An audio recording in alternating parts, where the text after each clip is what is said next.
Greetings, wizard. I am the orb. Do you have some magic to spare? Perhaps? Click can hold me to give me magic. In return, I can make something useful. Something useful? Okay. Yeah, just like that. Build tower? How do you like this new tower? That's dope, not gonna lie. Keep feeding me with magic, and I'll make the tower bigger. Got it. Oh yeah, two more things. To move around, I don't know why I made the orb sound like Aku Aku, but now I'm a wizard, and I have to make my tower bigger. That doesn't sound nice, but the premise is awesome. The graphics are nice, so we have nothing to lose. Just our time on Earth playing video games. I can press and hold the orb to get magic, and I can upgrade my click power using the Wizard Magic upgrade. With the Wizard Magic 4, we get 5 magic per click. 200 magic allows us to buy spirit summons, and now we can summon our first Cloudling. He creates magic automatically. By purchasing a few of them, we rapidly reach the new tower requirement to ascend.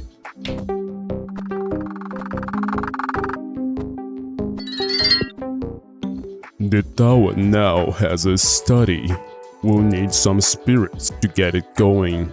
We acquire one spirit tome and it will create knowledge over time. We can click it to make the process 35% faster. With knowledge we can buy the Cloudling boost to increase Cloudling magic creation by 70%. A few spirits later, we met another tower requirement, allowing the ascension one more time.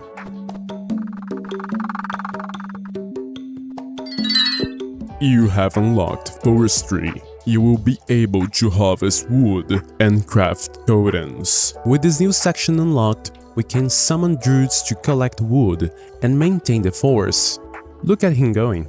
With more knowledge, I was able to upgrade the Cloudling boost to level 4. I summoned more spirit tomes and purchased the tax enchantment upgrade, increasing knowledge absorption. After the druid collected 150 wood, I was able to craft a totem. Totems can be carved into different types and placed on the totem pole for various bonuses. I carved the first totem, increasing wood gain by 100%, and I also created 4 spirit summons. With knowledge, I took the bigger forest upgrade, increasing the amount of wood provided by each log for 50%. I summoned 4 druids, crafting more totems, earning more spirits, summoning more druids, and making...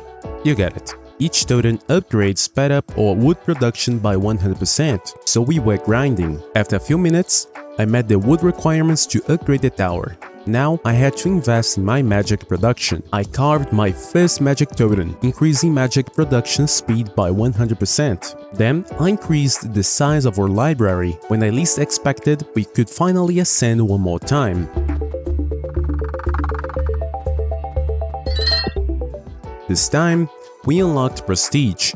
This is a well-known mechanic in many incremental games where we reset our progress, get strong and permanent buffs. We had 3 prestige points, but I noticed that if we achieved certain milestones, we could easily unlock milestone blessings. If we reach 9 prestige in this run, we could get these skills in the next run, without even spending the prestige points we got.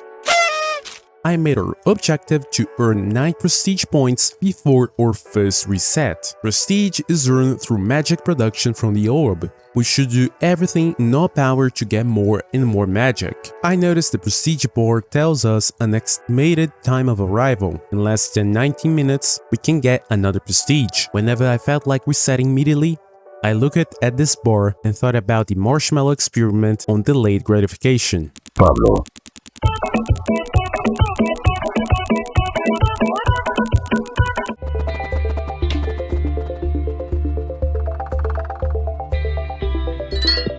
This new ascension unlocked the option to build stuff. With 10,000 knowledge, I constructed an academy. I also got the spirit housing upgrade that affects magic, knowledge, and wood production by a compounding 15%. I was a failure in mathematics in my high school times. I don't know what compounding meant, and hired our first professor to work at the academy, also known as the Spirit Sage. They can do a magic research and upgrade the magic production from Cloudlings by 5% each level. By holding click, Spirit Sages did their research 35% faster. I noticed Berlizzi uploaded a new video.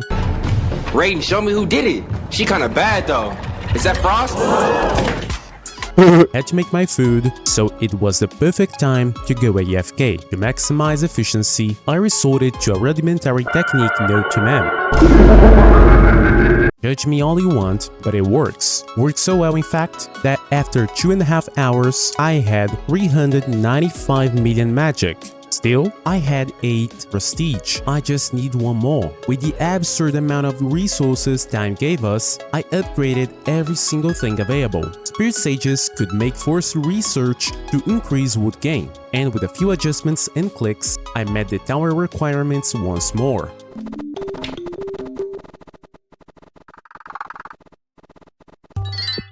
The new tower upgrade offered an alchemy lab. After summoning an alchemist, I noticed they produce magic gold automatically. Magic gold in return allows the craft of mana stones, cognites, and dragonites. With a certain combination of these stones, we can make relics that contain tremendous power, giving us high percentages of magic, knowledge, and dragon experience production. I was not close to getting a relic, but I was farming mana stones, each made with 10 magic gold. Each mana stone in return provides 100% magic production speed to get our 9th prestige point. Within a few minutes, working the alchemy lab, we reached our milestone, thus resetting for the first time. After ascending, I got the milestone blessings, including the blessing of the beacon, blessing of stones, blessing of the tower, blessing of summoning, and the blessing of hovering. With the 9 points I had, I unlocked the blessing of magic, blessing of knowledge, blessing of supervision, the blessing of the force, blessing of alchemy, and the blessing of totems. In the next run, we already got the library, the force, and the high production going. The blessing of summoning allowed us to auto-buy spirits. In seconds, I was able to ascend the tower, re-unlocking forestry. With a few upgrades and summons,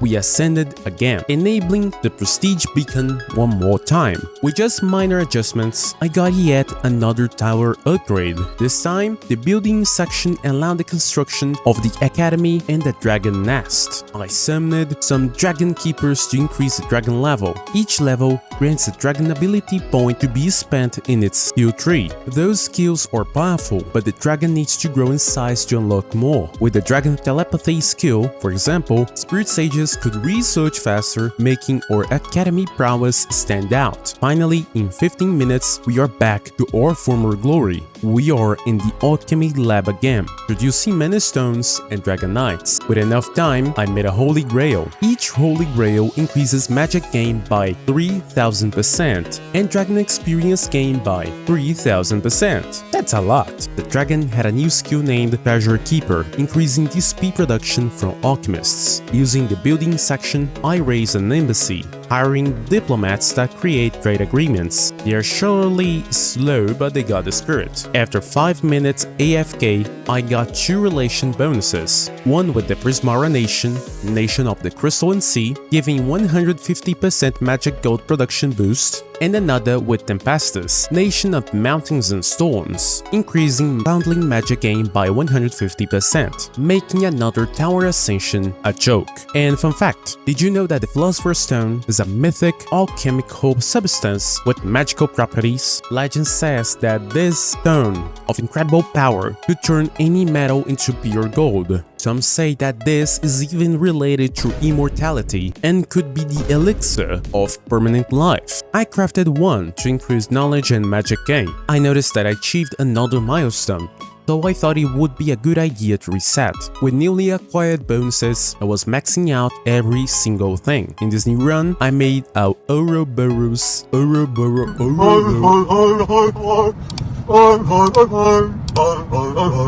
Utilizing dragonites and cognites. This increased dragon experience gain by 9000%. I made a Philosopher's Stone and the Holy Grail. With a click here and there, I met the tower requirements with the next upgrade, but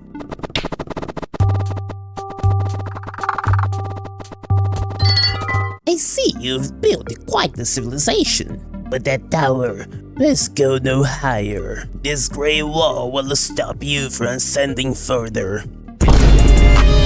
We'll see about that. I constructed the embassy and started forming trade agreements. I made another holy grail to increase magic and dragon experience gained by a lot. And I noticed that I couldn't upgrade the tower because of the wall some dude just built. The new upgrade gave me the possibility to summon sorcery spirits that attack this stupid wall. We have Shaman, Ifrit, Gorgon, and Zephyr. Each one has a unique damage calculation that I won't be reading because I'm not smart enough to explain it to you, but I noticed Dragon learned how to shoot fireballs, slightly damaging the wall in the course of time. Progress was slow, and I can upgrade the tower without destroying the wall, with literally millions of HP. The cloud wall HP bar didn't flinch a pixel, but I noticed something important. In the embassy, I noticed I could make relations with Coronara. Every 2 seconds, I would gain trade agreements equal to my diplomat population. Not only that, but if I had connections with every nation in this map, all the diplomat spirits would be refunded. I let the diplomats do their job, collecting trade agreements with other nations. And after I achieved this connection, I was getting trade after trade. All nations provided exquisite bonuses for my production. And after our last handshake with the King of Weedle, Empire of the Rainforest, we established relations with every country and refunded every diplomat spirit. These spirits were invested in combat power in the sorcery section, summoning Gorgons, Ifrits, and any other mythological beings who wanted to punch that wall.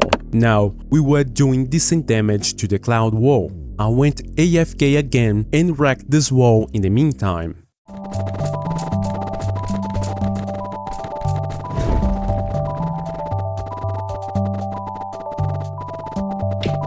Finally, we are ascending once more. I seem to have underestimated you. However, you shall not pass this wall. We'll see about that. Oh, now we have to break the solo wall, which repairs itself by 500 million HP per minute. If you're not able to tell, that's a problem. We'll need more damage. The new Ascension unlocked another structure, Runecraft. We can summon runesmiths to create blank runes. The blank runes are used in arcane military power. Some upgrades made me achieve the 1 million damage per minute mark. We just need to multiply this by over 500 just to piece the wall's passive regeneration. Progress was slow, and I accumulated over 6 prestige. It was a perfect time to ascend to greater heights. We acquired more milestone blessings and had 6 points to spend. Without reading much, I unlocked the Blessing of Population, Blessing of Balance, Blessing of Dragon Wisdom, Blessing of Specialization, Blessing of Doubling, you get it. With the new reset, I noticed I had every single building unlocked. Progress was tremendous. My dopamine receptors were being completely destroyed by my clicks. Every click made me feel happy. Progress was fast. In less than 20 minutes, we got back to the solo wall, but this was still an outstanding hurdle. In the Runecraft Pavilion, I was grinding blink runes to achieve indomitable power. I achieved the 10 million damage per minute mark, but I need 50 times more damage. After going idle for runes, I noticed a skill tree that made Spirit Sages a sorcery unit, meaning they not only do research, but also punch their wall. And they punch hard. I noticed that prestige points are now only unlocked by doing damage to the wall, so I let the Spirit Sages do the job again, thus farming more. I went AFK, but I noticed something. The Fierce unlock a rune that increases their damage every time they attack, meaning after some time, they would be infinitely better than any other unit I purchase. How did I notice that? Well, long story short, I fell asleep for 5 hours with the solo wall destroyed. Fine, I'll make a deal. If you can destroy this wall, I won't stop you anymore. Okay, and of course, the Cosmic Wall has infinite health remaining. I summoned more Zephyrs to the cause, and it was more of a waiting game. Now we are doing 4 billion damage per minute, and the tendency is to grow stronger. With the damage dealt, we earned 6 prestige points to our advantage. The blessings made everything a breeze. In under 20 minutes, we were back to the solar wall, punching it to its core, doing over 200 million damage per minute. This time, the blessings allowed me to upgrade overpowered rooms more times, and in 40 minutes, we were practically in the same stage we were before.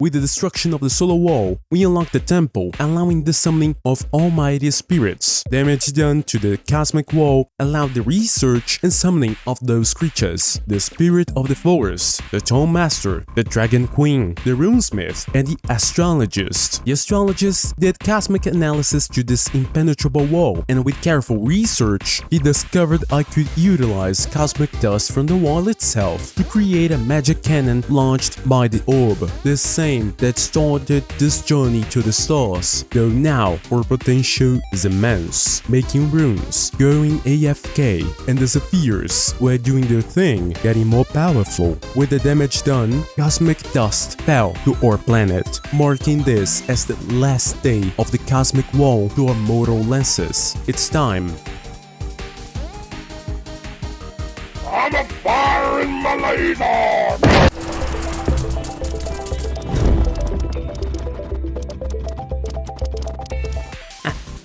I'm impressed by your determination. I may even stay and help a bit to see the final result. Shut the hell up. This guy named Wall Wizard now helps, and we can put the cosmic wall on and off as we please. We need the cosmic wall active so we get even more cosmic dust. With 50 cosmic dust, we charge the orb one more time.